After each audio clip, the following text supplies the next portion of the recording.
Bet tayo narito para umupo. Ang purpose natin ay gamitin yung talento na ibinigay sa atin ng Panginoon. Maging maayos yung ating gawain para lumago tayo. Ang ating pagkamamamayan ay hindi rito, kundi sa langit. Kung dati wala kang pag-asa, ngayon ay punong-puno ka na ng pag-asa. Dahil kay Kristo. Sa bagong taon o bagong buwan ng Enero, ang ating pong topic ngayon ay Christ is our cornerstone. Pero ang ating team po ay, pakibalik pa sa ako. Yan po ang ating team this month. Foundation of Faith, Building Life on Unshakable Biblical Truth. Sabi nga sa 1 Corinthians 3:11, walang ibang saligan o pundasyon kundi ang ating Panginoon Jesucristo. Sabi niya sa 1 Corinthians 3 verse 11, For other foundation can no man lay than that is laid, which is Jesus Christ. Walang ibang pundasyon na inialagay kundi ang ating Panginoon Jesucristo. Yan ang pinakamatibay na pundasyon na dapat po nating panghawakan sa buhay natin. Ang ating Panginoon Jesucristo. Bago tayo magpatuloy ay ninigo na tayo po ay lahat ay magsitayo bilang paggalang sa kanyang salita. Basahin po natin ng Ephesians chapter 2, 19 to 11. Siguro basahin po natin ng sabay-sabay. Yan, sa wikang Tagalog po. Yan sa ating screen. Ephesians 2, 19 to 11. Ating basahin. Ready? Begin. Kaya nga hindi na kayo mga dayuhan at banyaga, kundi kayo'y mga kapwa mamayan ng mga banal at mga kaanib ng sambahayan ng Diyos, na itinayo sa saligang inalagay ng mga apostol at ng mga propeta, na si Kristo Jesus ang batong panulok. Sa Kanya ang buong gusali ay nakalapat na mabuti at lumalaki tungo sa pagiging isang banal na templo sa Panginoon, na sa Kanya kayo rin ay magkasamang itinatayo upang maging tahanan ng Diyos sa Espiritu. Sandali tayong manalangin. Salamat po, O Diyos, sa pagbabasa sa iyong salita. Kaya po siyang manguna sa aming po makikinig sa iyong salita, aming mga puso, sa aming kaisipan, aming munang isang tabi, ang maaaring bumagabag o magalis po sa amin ng pagtuon sa aming pakikinig sa iyong salita. Ito po ang aming dalangin sa pangalan ni Jesus. Amen. Tayo po'y makakaupo na.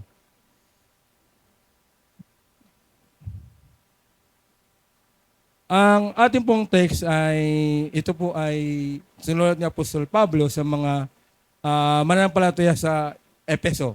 Sila po yung mga believer na. Kung ating babalikan yung mga unang talata, verse 1 to chapter 2, tayo po ay nakita natin kung paano tayo nagkaroon ng kaligtasan. Diba sabi sa Ephesians 2:8 and 9, hindi tayo maliligtas sa ating pamamagitan ng ating gawa, kundi ito'y biyaya na kaloob sa atin ng Diyos. At wala tayong dapat ipagmalaki. Sa ating teksto ay tinatalakay ni Pablo ang ating katwiran ay Kristo na inilagay sa matibay na pundasyon kung saan si Kristo ang sulok na bato o chief cornerstone. At ang ating ugnayan sa iba sa loob ng katawan ni Kristo. Ngayon susuriin natin ang mga katiyakan na natuklasan sa teksto habang isalang-alang natin na si Kristo ang pangunahing sulok na bato o chief cornerstone, matibay na pundasyon. Diba? Hindi ka pwedeng magtayo ng pundasyon sa buhanginan. Diba? Hindi ka pwedeng magtayo ng pundasyon sa magitan lang ng bato, kundi dapat sa matibay ang gagawin mong pundasyon. Ngayon, at meron po ditong ating pong tatalakayin ang tatlong mahalagang aral tungkol po dito sa bakit tayo inilagay ng Panginoon sa isang pundasyon na matibay. Diba? At ang una pong point natin ay yan, ang ating katwiran sa Ephesians 2:19. Sabi diyan, Kaya nga hindi na kayo mga dayuhan at banyaga, kundi kayo mga kapwa mamaya ng banal at mga kaanib ng sambayan ng Diyos. Una po, tinan po natin yung ating sitwasyon ng tayo po hindi pa nakakilala sa Panginoon. Ano yung ating nakaraan? Diba? Sabi diyan, ang paghiwalay ng ating nakaraan. Kung ating mabalikan yung verse 1 ng chapter 2, tayo po ay dating mga patay. Mga patay tayo sa spiritual na kalagayan. Sabi nga sa verse 12, wala tayong Diyos. Wala tayong Panginoon. Wala tayong, hindi tayo sumasamba sa Diyos. Sabi sa verse 12 ng chapter 2. Sabi diyan, that at the time you were without Christ, being alien from the commonwealth of Israel and stranger from the covenants of promise, having no hope, without God in the world. Yan po tayo mga kapatid dati. Wala tayong Diyos, hindi tayo kabahagi sa Israel. Tayo mga Hudyo, hindi tayo mga Hudyo, tayo mga Hintil. Wala tayong sinasamba. Pag sinabing estranghero, hindi ka tiga doon. Tama ba? At pag sinabing hindi ka citizens doon, ano ka lang doon, ikaw lang ay isang manglalakbay. Hindi ka tiga doon sa lugar na yun. Hindi ka itong pinanganak, hindi ka tiga doon. At dito makita mo na dito sabi ni Apostol Paul sa mga taga-Epeso na dahil sa tayo iniligtas ng Panginoon, ngayon ay tayo ay mga kabahagi na ng bayan ng Panginoon. Sabi niya, habang nagsasalita si Pablo sa iglesia ng Epheso, pinaalala niya sa kanila na sila ay dating mga estranghero at dayuhan, hindi pa sila kabilang sa pamilya ng Diyos. Sila ay namumuhay ayon sa nais ng laman na pinamumunuan ni Satanas na naiwalay sa Diyos. Yan po tayo dati. Kaya salamat sa Panginoon na tayo ngayon ay hindi na mga estranghero. Tayo ngayon ay bayan ng Panginoon. Kaya ano pa ang hinahanap ninyo? Ano pa hanapin natin? Na tayo ay pamilya ng Diyos. Pero pa pinaghahanap natin? Di ba dapat matawa na tayo? Dahil tayo ay kabahagi na ng pamilya ng Panginoon. Kaya pasalamat tayo mga kapatid sa ginawa sa atin ng Panginoon. Na bagamat tayo ay walang pag-asa, walang Diyos, walang Panginoon, at dahil sa pag-ibig ng Diyos, dahil sa biyaya niya na hindi tayo karapat-dapat, ay tayo ay pinaging dapat ng Panginoon. Yan ang ibig sabihin ng grace. Hindi ka karapat-dapat. Pero dahil sa pag-ibig ng Panginoon, ay ginawa tayong karapat-dapat. Kaya yan po yung ating katwiran. Na dapat mawala na wala nang discrimination sa Hudyo at sa mga nagiging may relasyon sa Panginoon. Wala nang discrimination dapat yun. Dahil tayo ay may isang Diyos at may isang Panginoon. Kaya dapat po, ito yung natin malaman na tayo ay may isang pundasyon. Sino? Si Kristo ang matibay na pundasyon natin. Kaya ito yung ating katwiran. Isipin, pag sinabing katwiran, our justification, ito yung ating reason, ito yung ating dapat ipaglaban o right na tayo ngayon ay isa na dahil kay Kristo. Wala na tayo dapat pinag-aawayan, pinagtatalunan, sapagkat si Kristo ay ating Panginoon. Amen ba? Wala na tayo dapat pagtalunan. Si Kristo ay Diyos, siya ay Diyos na naging tao. Hindi tao na hindi Diyos. Siya po ay Diyos na naging tao. Hindi pwede ang tao maging Diyos. Ano po yung malinaw po. Pangalawa, ano po ang pangalawa dyan, B? Ang seguridad sa ating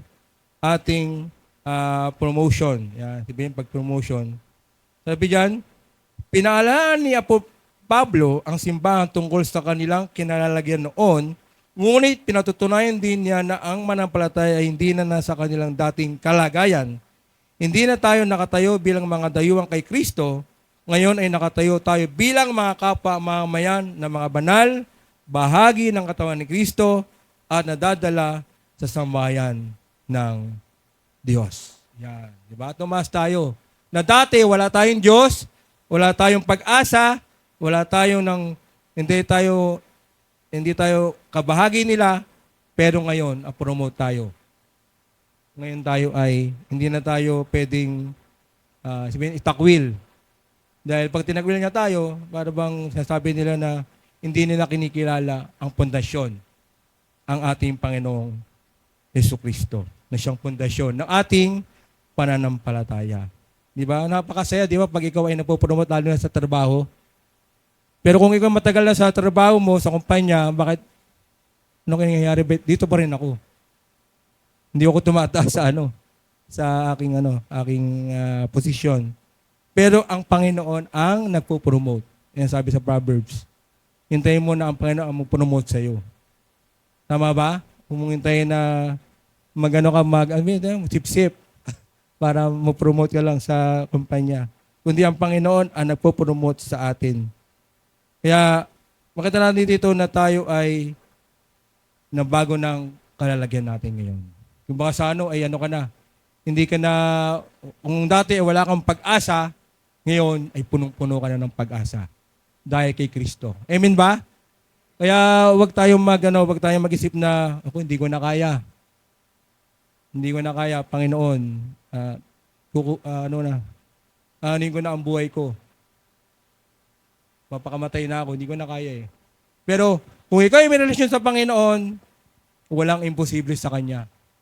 Kaya ng Panginoon niya kung siya talaga ang pundasyon mo, na kinikilala mong pundasyon sa iyong buhay.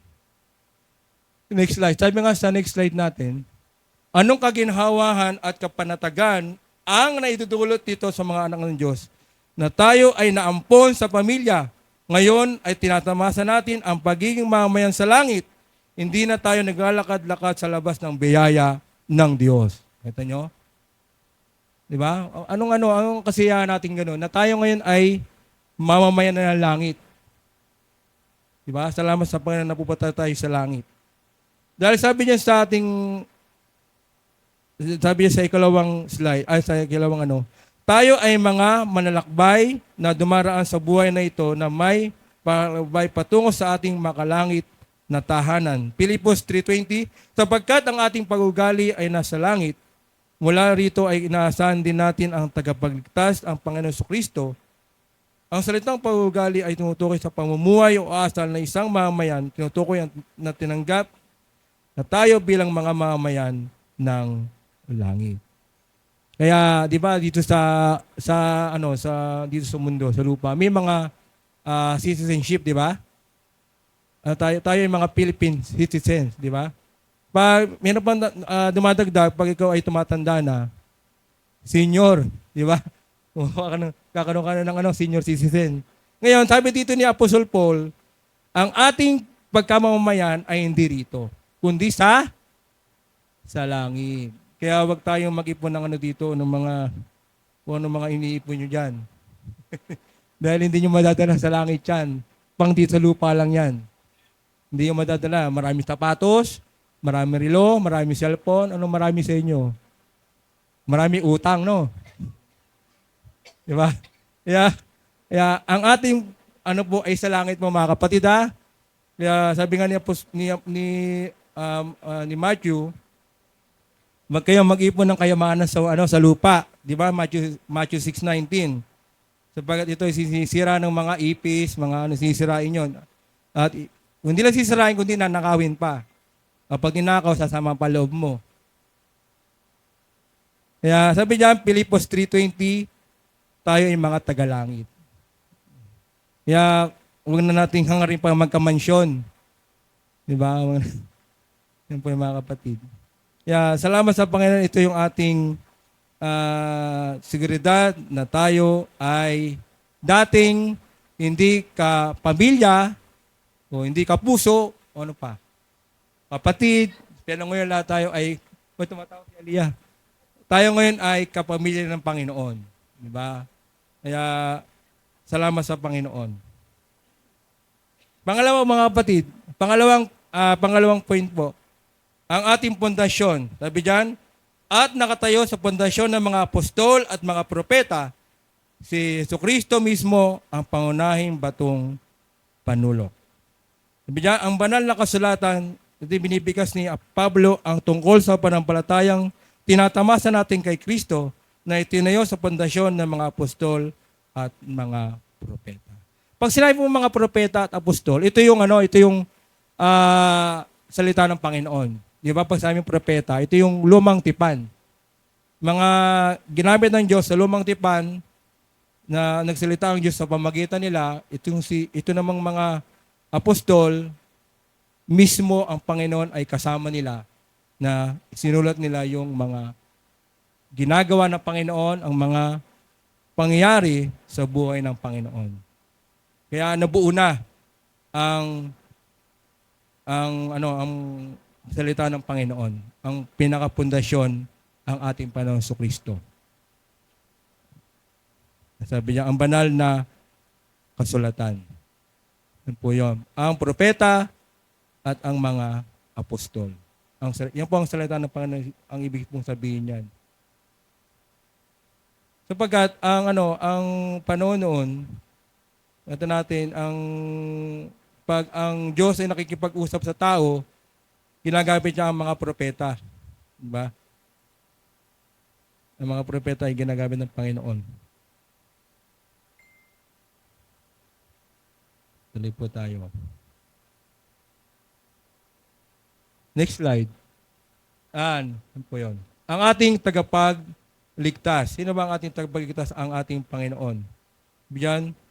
At itinayo sa pundasyon ng mga apostol at mga propeta si Jesucristo, mismo ang pangunahing batong panulok. Siya ang kakanyang ng ating panampalataya, mismo pundasyon nito. Ganito rin ang ating panampalataya si Jesucristo lamang ang taglay ng mga katangiang ikinakailangan upang masilbing sulok na bato ng panampalataya. Tingnan po natin sa Hebrews chapter 11, verse, hindi po na ilagay dyan. Hebrews 11, chapter 11, verse 12 po. Chapter 12, verse 2. Hebrews 12:2. Looking unto Jesus, the author or finisher of our faith, who for the joy that was set before him endured by the cross, despising the shame, and is set down at the right hand of the throne of God. Siya yung ating siya yung pinagmulan ng ating pananampalataya, ang ating Panginoon. Yan. The next, ayan po yan. Siya ang mismong pundasyon ng ating pananampalataya.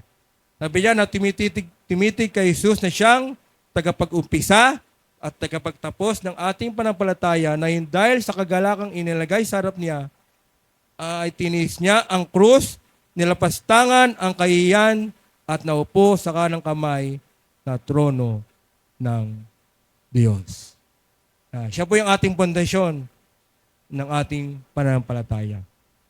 Diba? Kasi kung wala namang, diba sabi nga, hindi tayo maliligtas kung wala ang ating Panginoon Kristo na siyang pinagmumulan ng ating pananampalataya. Next slide. Sabi diyan, ang pagpili. Sabi diyan, ang simbahan, ang katawan ni Kristo ay tinayo sa pundasyong ito. Lahat ng mga ipinakapanak muli kay Kristo ay nilagay sa matibay na pundasyong ito. Maalala niyo ang sinabi ni Kristo kay Pedro. Ano sinabi niya? Ang sabi niya sa Matthew 16, itatayo ko ang aking iglesia sa butong ito. Sa bato, di ba? Bato pa rin. Dahil si Kristo yung bato. Siya yung matibay na bato. Sabi niya sa 2 Timothy 2:19, gayon man matatag ang pundasyon ng Diyos na may tatak na ito. Ang Panginoon ang nakakalam kung sino ang Kanya at ang bawat nagpapangalan sa pangalan ni Kristo ay dapat lumayo sa kasamaan. Yan po yun. Walang mas dakila pa kaysa mapili kay Kristo na inilagay sa dakilang pundasyon. Kaya tayo po ngayon ay sabihin pag sinabing iglesia, Ito yun. Kapulangan ng mga manampalataya. Nagtitipon-tipon tayo. Ano ba ang kalagahan nito? Next slide. Yan. Ang ating samahan, ito na po yung sabi diyan, ang pagtitipon, kung saan ang lahat ng gusali ay maayos na pinagsama-sama, ang lahat ng mga banal na ng Diyos ay pinagsama-sama, inilagay sa kahabaan ng pundasyon ayon sa kagustuhan ng Panginoon. Ang ating paggawa para sa Panginoon ay magiging napakahirap at napakalungkot kung wala ang samahan at tulong ng iba. Lahat tayo ay may kanya-kanyang talento at kaloob. Kaya tayo ay dumadalo sa iglesia at dapat pumunta sa iglesia sapagkat merong purpose kung bakit ka narito. Ano purpose mo? Ba't tayo narito? Para umupo? Ang purpose natin ay gamitin yung talento na ibinigay sa atin ng Panginoon. Diba? Ano yun? Marami, sa 1 Corinthians 12, Romans 12, marami dong mga kaloob na ibinigay sa atin ng Panginoon. Diba? Merong pag-ibigay, may paggawa, may pagtulong, may paglilingkod. Ano mga talento na ibinigay sa atin ng Panginoon, yan po ay para sa Kanya at para sa bawat isa sa atin. Kaya kung hindi natin ginagamit yung talento na yan, eh maaaring mo yan ay mawala sa atin. Next slide. Sabi diyan, lahat tayo ay may kanya-kanyang talento at kakayahan. Amen ba? Alam nyo ba ang talento nyo? Nagamit na nyo. Kailangan nating lahat na magtulungan at gampanan ang ating bahagi para mamanatili ang gusali. Yan. Kasi pag hindi po natin mapalagan yung isang gusali, ang nangyayari sa gusali na hindi ginagamit. Di ba? May nakita na ba kayong building na hindi ginagamit? Di ba? Ano nangyayari sa building? Sisira kasi hindi na maintain. Kaya wag nating hintayin na tayo po ay masira. Di ba? Kailangan i-maintain natin yung ating samahan. Sabi sa Efeso 4:16, kung saan ang buong katawan ay maayos na pinagsama-sama at pinatatag sa pamamagitan niya na siyang pinabilang ang bawat kasukasuan batay sa mabisang paggana ng bawat bahagi na nagdudulot ng paglago ng katawan upang mapatatag ang sarili nito sa pag-ibig. Yan. Parang kailangan po natin ng bawat isa. Parang katawan natin yan eh. Bawat bagay po ng katawan natin ay merong halaga. Kaya pag ikaw ay nawalan ng parte o bagay ng isang katawan mo, ito man ay panloob o panglabas, ay hindi na maayos yung function. Tama ba? Yung iba, nawawalan ng kidney, nawawalan ng bato, nawawalan ng gallstone, ano pa nawawala? Diba? Pag nawala iyon, hindi na maayos yung function. Hindi na maayos yung ng katawan mo. Yung hindi na natural, abnormal na. Di ba? Hindi na normal, abnormal na 'yon. Kaya mga kapatid, parang awa nyo na. Gamitin nyo na yung kaloob na ibinigay sa inyo ng Panginoon para maging maayos yung ating gawain. Para lumago tayo. Di ba? Kasi bagong taon na. 2026 na dapat iba na. Di ba? Kaya sikapin natin na gawin yung bahagi natin. Ayoko ng Panginoon, gusto ko nang maglingkod sa iyo. Di ba? Kasi yung oras natin, yung panahon, yung lakas natin, yan eh. Unti-unti ang humihina yung lakas natin, unti-unti ang humihina. Kailan ba natin gagamitin yung katawan natin pag may rayuma ka na? Pag meron ka ng arthritis, ugod-ugod ka na, mahirap na. Dapat habang ikaw ay malakas, gamitin mo. Di ba sabi nga ni Solomon, remember your Creator in the days of the youth. Di ba? Ecclesiastes chapter 12. So pag darating ang panahon, na mga bagay na gusto mong gawin ay hindi mo na magagawa. Gawin mo na habang ikaw ay malakas. Next slide. Sabi diyan, ang paglago. Pag ginagawa natin yon, sabihin tayo ay lumalago sa ating buhay spiritual. Ang paglago, kung saan ang buong gusali na maayos na pinagsama-sama ay lumalaki tungo sa isang banal na templo sa Panginoon. Ang konstruksyon ng isang gusali, ito ay nagsisimula sa Mundasyon, bilang individual, limitado ang ating kakayahan. Ngunit kapag tayo ay sama-sama, nagagawa nating makamit ang marami para sa Panginoon. Amen ba? Pag sama-sama, madaling gawin. Pero pag kanya-kanya, matagal ang pag-unlad. Kasi kanya-kanya eh. Dito ako, dito ka, diyan ka. Dapat sama-sama tayo. Para madali po ang paglago. Mahaba pa, no? Kaya malapit na po tayo. Next slide. Habang tayo ay nagtitipon-tipon at nagtutulungan, tayo ay lumalago sa Panginoon. Natututo tayo mula sa ito isa. Inilagay tayo ng Diyos na magkasama sa lokal na katawan na ito upang lumikha ng isang banal na templo para sa Panginoon. Ang sabi ni Pedro, na kung kanino nga ay lumalapit bilang isang buhay na bato na tinanggihan nga ng mga tao, ngunit pinili ng Diyos at malaga, kayong lahat din bilang mga buhay na bato ay tinatayo bilang isang espiritual na bahay, isang banal na pagkakasaserdote upang ialay ang mga espiritual na sakripisyo na kalugod-lugod sa Diyos sa magitan ni Jesucristo. Kaya yun po, tayo po ay mga living stone, di ba? Pinili tayo ng Panginoon para sa kanyang mga gawain. Next slide. Sa magitan ng dugo ng Panginoon, naghihirap na laman ng krus at ng kamatayan ng Panginoon Jesucristo, ang mga dayuhan ay nagiging mamamayan, ang mga estanghero ay nagiging pamilya, ang mga sumasamba sa Diyos-Diyosan ay nagiging templo ng tunay na Diyos, ang mga nawawala ng pag-asa ay namamana ang mga pangako ng Diyos, ang mga wala kay Kristo ay nagiging isa kay Kristo, ang mga malayo ay niyalapit at ang mga walang Diyos ay naitataguyod sa Diyos. Dito nakikita ang pagkakasundo ng tao sa Diyos at ng mga tao sa kapwa. Tanong po mga kapatid, ikaw ba ay bahagi ng katawan? Ikaw ba ay tinayo sa dakilang pundasyon na ito? Kung hindi, ito yung sinabi po ni John MacArthur. Hanapin ng Panginoon ayon sa kanyang patnubay. Tapos na po tayo. Next slide. Ang ating, katwiran yan eh. Katwiran o katarungan, isa lang po yan. Ang ating pundasyon, ang ating sama. Last slide. Yan. Ito na yung ating group discussion. Anong natutunan mo sa mensahe? Ano-ano ang mga responsibilidad natin bilang bahagi ng komunidad ng simbahan? Yung ano yung bahagi natin sa simbahan? Ano ka ba sa simbahan? Anong bahagi mo doon? Kung nakakaalam. Paano nakaka-apekto ang pagiging kay Kristo sa ating mga karelasyon sa loob ng iglesia? Yan po yung mga tanong. Tayo po ay manalangin.